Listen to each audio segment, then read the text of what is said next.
Welcome back to the podcast. In this episode, we're exploring the difference between performance and progress. To unpack this, I'm joined by Haydar. Welcome to the podcast, Haydar. Thank you very much. So, sometimes students can perform well in a lesson, so they answer questions and they complete the relevant practice tasks. But then when it comes to an assessment, that understanding isn't always there.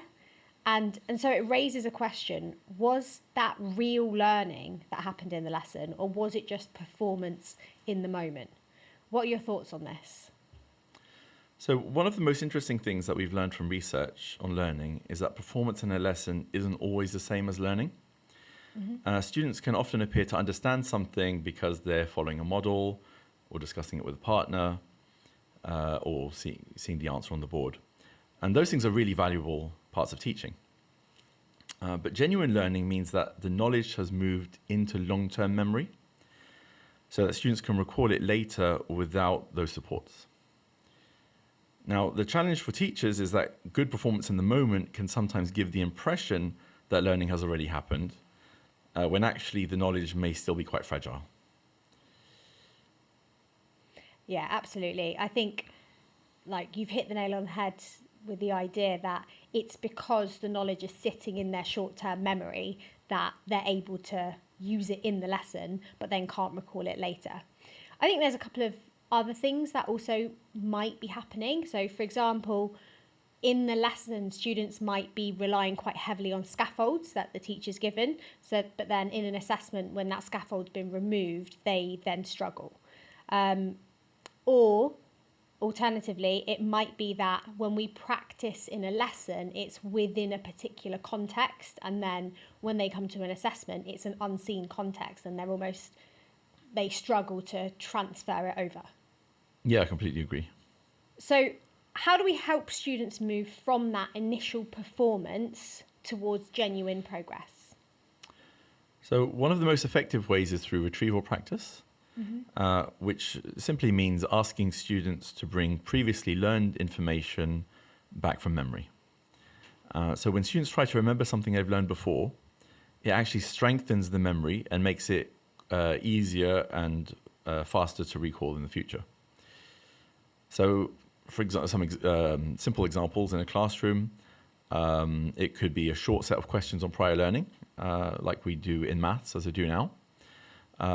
It could be writing down a quotation from memory in English, for example, or completing a diagram from memory in, for example, science. Now, the key thing is just that there's a short moment where students try to recall information independently and without looking at notes or having any scaffolding. Obviously, you then check the answer afterwards, and the feedback that they would get from that would probably be even more valuable because they've actually, put the effort in to try it themselves. Absolutely.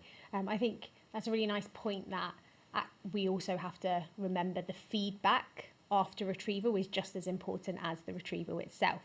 And it's nice because I guess in a lesson, it being low stakes and regular is really helpful to the students because it's less threatening, but it's also really useful to their learning. So I guess regular and probably spaced as well is a useful way to do absolutely. that. I mean, it's really important that they don't see this as a stressful activity at all. Although one of the side benefits is that by being more used to being in conditions where they're retrieving information from memory, they find it less stressful in test situations. Yeah, definitely. I think there are loads of useful ideas there, so thank you. If you can give staff one takeaway from today's conversation, what would it be? So it'd simply be to build in small moments during lessons where students have to remember without help. Even if this is just a few minutes per lesson, where students try to recall their prior learning, and then obviously check their answers. This can make a big difference to how well the learning actually sticks. Yeah. Just say, I mean, it's a small habit, but just with most habits, over time, it will help shift the lessons from just producing good performance to actually building knowledge that students can retain and use later. Yeah, that's really great. It's really, really helpful advice. Thank you for taking the time to speak to me today. I really look forward to seeing how we move forward as a school with retrieval. Thank you very much. Thanks for having me.